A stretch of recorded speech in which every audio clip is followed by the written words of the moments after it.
नमस्कार. स्टुडिओ संजीवनीमध्ये तुम्हा सगळ्यांचं पुन्हा एकदा मनःपूर्वक स्वागत. आज आपण महाश्वेता या कादंबरीचा 4था भाग ऐकणार आहोत. आता आपण सुरुवात करू. कसल्याशा आवाजाने जाग येऊन माधवने डोळे उघडले.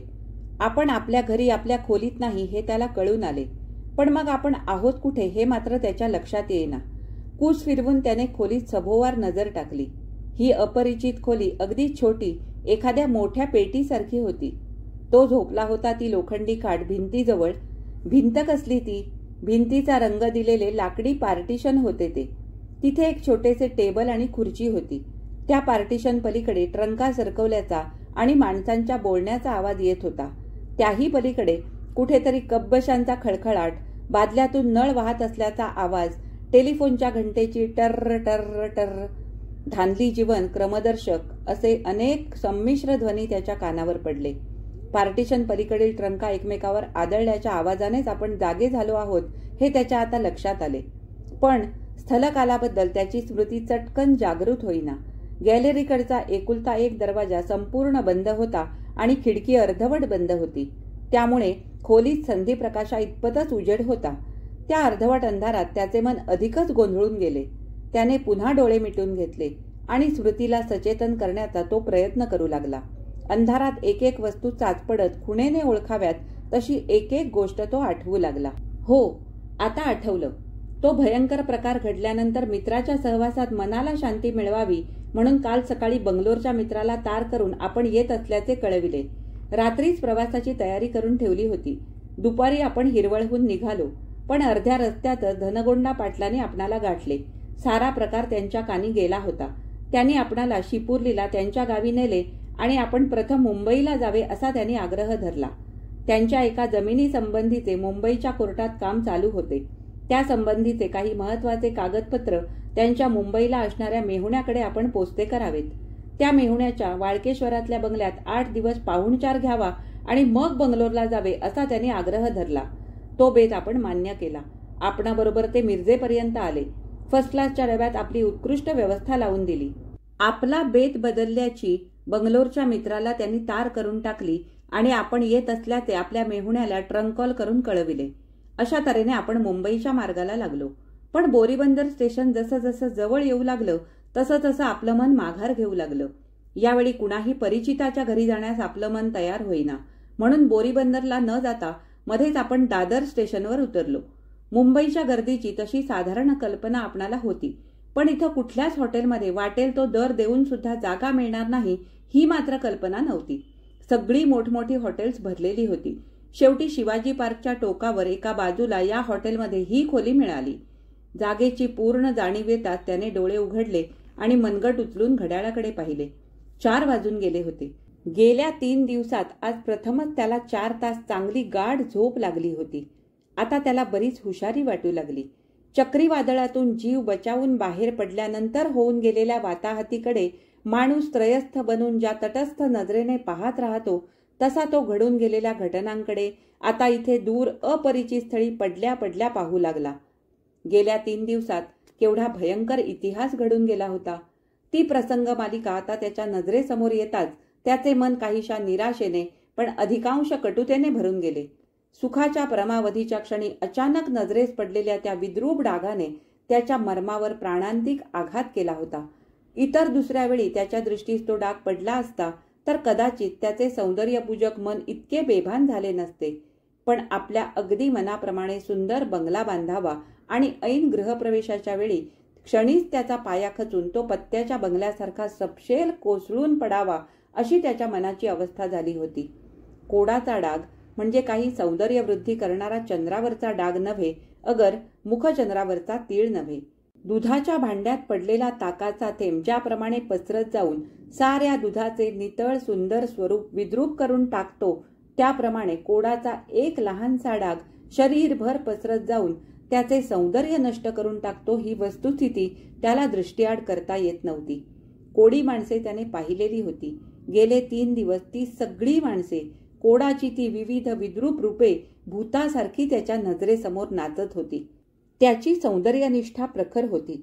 मोत्याच्या चाऱ्यावर वाढणाऱ्या राजहंसाप्रमाणे त्याचा पिंड सौंदर्यावर पोचलेला होता. पाळण्यात पडल्या पडल्या तो वस्तू ओळखायला शिकला तेव्हा रोज नित्य नवे रंगीत राघू, मोर, चिमण्या पाळण्यावर लटकलेले असत. इनामदारांच्या घरी तात्यासाहेबांच्या नंतर फार वर्षांनी झालेला मुलगा म्हणून त्याचे अपरिमित कोड कौतुक होई. त्याची देखणी गोंडस बालमूर्ती तऱ्हेतऱ्हेच्या सुंदर भरजरी कपड्यांनी सजवली जाई. सुंदर खेळणी आणि सुशोभित वस्तू त्याच्या नित्य भोवती पसरलेल्या असत. निंबोणीच्या झाडामागे लपंडाव खेळणाऱ्या चंद्राशी गोष्टी बोलत आईच्या कडेवर बसून चांदीच्या ताटलीतून त्याचे सायं भोजन होई. वाढत्या वयाबरोबर त्याची सौंदर्यदृष्टी वाढत गेली.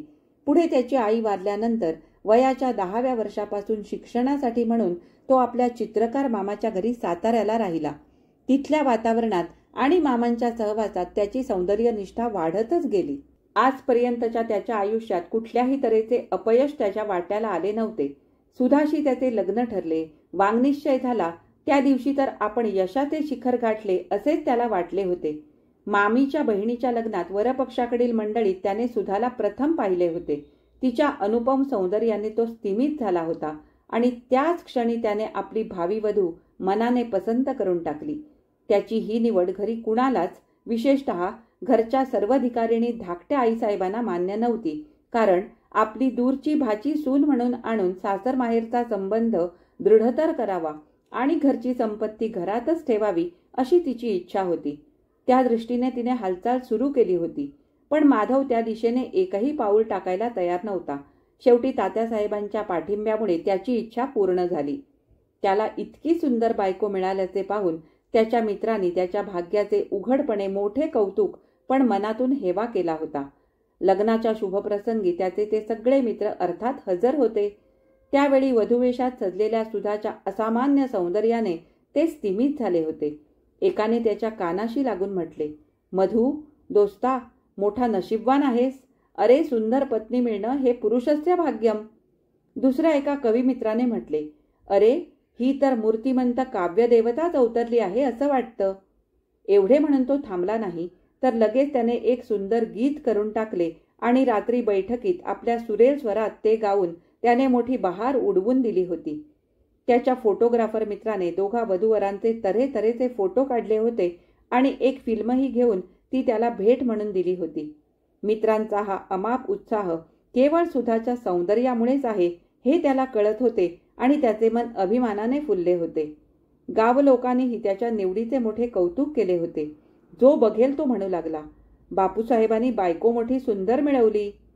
पण त्याच्या परमभाग्याचे शिखर 2 वर्षातच भुसभुशीत मातीच्या ढिगासारखे कोसळले. त्या अपयशामुळे निराशेचा फटका त्याच्या मनाला बसला. त्यापेक्षाही मानहानीचे दुःख त्याला अधिक असह्य वाटू लागले. ज्या अर्थी ते कोड आपणापासून लपवून ठेवण्यात आले होते त्या अर्थी ते लग्नाच्या आधीपासूनच असले पाहिजे हे उघड होते. तिच्या घरच्या मंडळींनी निव्वळ आपली प्रतारणा केली. आपल्या सौंदर्यासक्तीचा फायदा घेऊन कोडी मुलगी आपल्या गळ्यात बांधली. जिला आपण आपले सर्वस्व मानले तिने असा विश्वासघात करावा. तरी बरं, दैवाने थोडक्यात खैर केली, नाहीतर कोड वाढल्यावर कळलं असतं. कोडामुळे सर्वांगी कुरूप झालेली सुधाची मूर्ती त्याच्या नजरेसमोर उभी राहिली. त्याबरोबर त्याचे सारे शरीर शहारून उठले. हाताच्या झटक्याने ती मूर्ती दूर करीत तो बिछाण्यावर ताडकन उठून बसला. त्याने निग्रहाने म्हटले, छे छे, अशा कुरूप स्त्रीला माझी पत्नी म्हणायला मी कालत्रही तयार होणार नाही. जाऊ दे, गत गोष्टी विसरण्यासाठी आपण इथं आलो आहोत ना, मग आता या बाबतीत अधिक विचार कशाला. खोलीचे दार उघडून तो बाहेर गॅलरीत आला. गार वाऱ्याची झुळूक अंगावर घेत त्याने सभोवार नजर टाकली. आता त्याच्या लक्षात आले की हमरस्त्यापासून दूर एका बाजूला वाटणारे हे हॉटेल दादर चौपाटीच्या कोपऱ्यावर आहे. उजव्या बाजूस समुद्र किनारा दिसत होता. 5 वाजून गेले होते. चौपाटीकडे फिरायला जाणाऱ्या लोकांची खालच्या रस्त्यावर हळूहळू वर्दळ वाढत होती. कठड्यावर रेलून तो रस्त्याकडे पाहत तसाच उभा राहिला. एक तरुण जोडपे कबुतराच्या जोडीसारखे रस्त्याच्या कडेने रमत गमत चौपाटीकडे चालले होते. स्त्री मोठी सुंदर होती. हाताची नाजूक मजेशीर हालचाल करीत त्या तरुणाला काहीतरी सांगत होती. तिचा जोडीदार तिच्यावर नजर खिळवून हसून वारंवार मान डोलवीत होता. त्याच्या दृष्टीत अभिमान भरलेला होता. ते दृश्य, ती नजर, तो अभिमान, सुखी मनाचे ते समाधान त्याला अपरिचित नव्हते. सुधाला घेऊन तो रस्त्याने जाई तेव्हा हाच अभिमान त्याच्या मनात फुललेला असे. केवळ सौंदर्याचीच जोपासना करणाऱ्या त्याच्या मनाने म्हटले, आज या गृहस्थाची ही बायको जर कुरूप असती तर तो तिला असा घेऊन मिरवीत गेला असता का? शक्यच नाही. आपल्या कॉलेजातले ते प्रोफेसर आरडी अत्यंत हुशार, शिकविण्यात नावाजलेले, विद्यार्थ्यात मिळून मिसळून वागणारे, कुठच्याही समारंभाला ते न चुकता हजर राहत. पण त्यांचे एक वैशिष्ट्य होते, ते म्हणजे आमंत्रण जरी सपत्नीक यावे असे असले तरी ते आपल्या बायकोला कधीही बरोबर आणीत नसत. विचारणा झालीच तर काहीतरी सबब सांगून वेळ मारून नेत. एकदा कॉलेजच्या एका समारंभात सेक्रेटरीच्या रुबाबात आपण त्यांना सपत्नीक येण्याचे आमंत्रण दिले होते. सर, यावेळी आपल्या मिसेसना आणलं पाहिजे असा आग्रह केला होता. हसत त्यांनी ते मान्य केले, पण संध्याकाळी आले मात्र नित्य नियमाप्रमाणे एकटेच.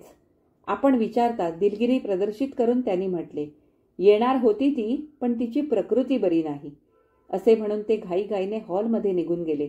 जवळच उभ्या असलेल्या एका सिनियरच्या विद्यार्थ्याने म्हटले, अरे देशपांडे, आरडीना भलतेच प्रश्न विचारून त्यांची प्रकृती बिघडवू नकोस. म्हणजे काय? तुला माहीत नाही? पण काय? अरे, ते आपल्या बायकोला बरोबर कुठेच बाहेर नेत नाहीत, तिच्या बरोबर कुठे जात नाहीत. ते का? त्यांना तिची लाज वाटते. लाज वाटते का? कारण काय? कारण ती कुरूप आहे. कुरूप बायकोला बरोबर हिंडवून आपलं हसं कोण करून घेईल रे? सुंदर वस्तूसारखी सुंदर बायकोच बरोबर बाळगायची असते. त्या कुरूप बायकोचा कोंडमारा जन्मभर सोसणाऱ्या प्रोफेसर मजकुरांची आज आपणाला दया येते. कुरूप बायको बरोबर संसार करण्यापेक्षा जन्मभर ब्रह्मचारी राहिलेले काय वाईट? सुंदर स्त्री. हो, स्त्रीच्या सौंदर्याने पुरुषाचा गौरव वाढतो. स्त्रीचे सौंदर्य ही पुरुषाची स्फूर्ती आहे. त्याच्या पराक्रमाचा स्फुल्लिंग स्त्रीच्या सौंदर्याने फुलतो. शकुंतला कुरूप असती तर कालिदासाचे शाकुंतल कधीच जन्माला आले नसते. ज्युलिएट सुंदर होती म्हणून रोमियोची प्रेमकथा घडू शकली. सौंदर्य विचार लहरींवर तो बराच वेळ हेलकावत राहिला. त्या कल्पना तरंगाने त्याचे नैराश्य दूर झाले. शरमेची भावना नष्ट झाली. पण एकाएकी एकलेपणाची जाणीव उत्पन्न झाली आणि त्याच वेळी त्याला आठवले की पाटलांचा मेहुणा सकाळी बोरीबंदर स्टेशनवर येऊन गेला असेल, आता त्याच्याकडे जाऊन यावे अशा विचाराने तो तयार झाला आणि खोलीबाहेर पडला. पण जिना उतरता उतरता त्याच्या मनात आले की ज्या गोष्टींचा आपण अगदी डोके फिरेपर्यंत मनस्ताप भोगला त्या घरच्या गोष्टी पुन्हा आजच निघायला नकोत. उद्या सकाळी जावे. आता त्यांना फोन करून तसे कळवावे. मागे परतून त्याने फोन करून टाकला. रस्त्यावर आल्यानंतर क्षणमात्र उभा राहून तो दादर चौपाटीकडे वळला आणि त्या समुद्रकिनारी गर्दीपासून दूर एका बाजूला वाळूत बसला. समोर तेजोहीन सूर्यबिंब समुद्रात उतरत होते. संध्याछाया धुक्यासारखी हलके हलके सभोवार दाटत चालली होती. एकलेपणाची जाणीव तीव्र बनविणाऱ्या त्या उदास गूढ वातावरणात त्याचे मन बेचैन बनू लागले. नको त्या आठवणी पुन्हा मनात गोळा होऊ लागल्या. तो तिथून उठला आणि रस्त्यावर आला. रानडे रोडवरच्या हमरस्त्यावर विद्युत दीपांच्या झगझगाटात आणि माणसांच्या गर्दीत आल्यावर त्याला काहीसे बरे वाटले. चालता चालता त्याला पलीकडे सिनेमागृह दिसले. चित्रपट सुरू होऊन बराच वेळ झाला होता, पण 2 तास मन रमवावे या विचाराने तो तिकडे वळला. तेवढ्यात त्याच्या खांद्याला मागून कुणीतरी स्पर्श केला. त्याने मागे वळून पाहिले. माफ करा, पण आपण इनामदार देशपांडे, M.R. देशपांडे का? हो, का बरं? आपण कोण? माधव, अरे मला ओळखलं नाहीस? आपल्यापेक्षा मूठभर उंच असलेल्या त्या सुदृढ शरीराच्या आणि तीक्ष्ण दृष्टीच्या तरुणाकडे अनोळखी नजरेने पाहत माधव आपल्या स्मरणशक्तीला ताण देऊ लागला. नाही ओळख पटत असे म्हणत त्या तरुणाने माधवचा हात आपल्या हाती घेऊन जोरात दाबला. विजेचे बटन दाबताच सभोवतालचा अंधार नाहीसा व्हावा तसा त्या हस्तस्पर्शाने विस्मृतीचा पडदा तत्क्षणी दूर झाला. एखादी हरवलेली वस्तू कालांतराने अगदी ऐन गरजेच्या वेळी अचानक सापडावी तशा आनंदाने तो ओरडला. अरे, तू सुरेश पंडित, खरं ना? आठवणीचा धड राहिला आहेस खरा. किती वर्षांनी भेटतो आहेस रे? काय करतोस काय हल्ली? आराम. बरोबर आहे. इनामदार लोक तुम्ही. तुमच्या बापजाद्यांनी इनामी जमिनी मिळवून ठेवल्या आहेत. तेव्हा कुळ कायद्याचा बडगा पाठीत बसणार आहे हे त्यांना माहीत असतं तर ते या भानगडीत पडले नसते. कसेल त्याची जमीन? आणि मग नांगर सोडून तू इथं या मुंबईत कसा? नको होता तोच प्रश्न पुढे आला. उत्तर न देता त्याने प्रतिप्रश्न केला. तुझी काय हालहवाल, बोल. असं इथं रस्त्यात उभ्या उभ्या 12 वर्षांची हालहवाल सांगणं पुसणं जमणार नाही बुवा. चल, कुठंतरी निवांत जागी बसूया. दोघेही गर्दीतून वाट काढीत हातात हात घालून चालू लागले. सुरेशने म्हटले, समोरच्या दुकानात सिगरेट घेत होतो तेवढ्यात सहज नजर गेली. म्हटलं, इनामदार देशपांड्यांसारखा दिसतोय हा, बघूया तर खरं. तशी तुझी नजर पहिल्यापासून अचूकच आहे. सुरेश हसला. अरे, बाहेर गावच्या नवशिक्या माणसांना इथं मुंबईत मिटल्या डोळ्यांनीही अचूक टिपता येतं. तांदळातले खडे टिपावेत तसं. सुरेशने सिगरेट विकत घेण्याचे अर्धवट सोडलेले काम पुरे केले. रस्त्याच्या कडेला उभ्या असलेल्या टॅक्सीत ते दोघे बसले आणि टॅक्सी महालक्ष्मीच्या दिशेला वळली. धूम्रपानाबरोबर दोघांची प्रश्नोत्तरे सुरू झाली. 12-14 वर्षातल्या दीर्घकाला स्नेह गोफाचे सुटून अलग झालेले पदर पुन्हा नीट जुळू लागले.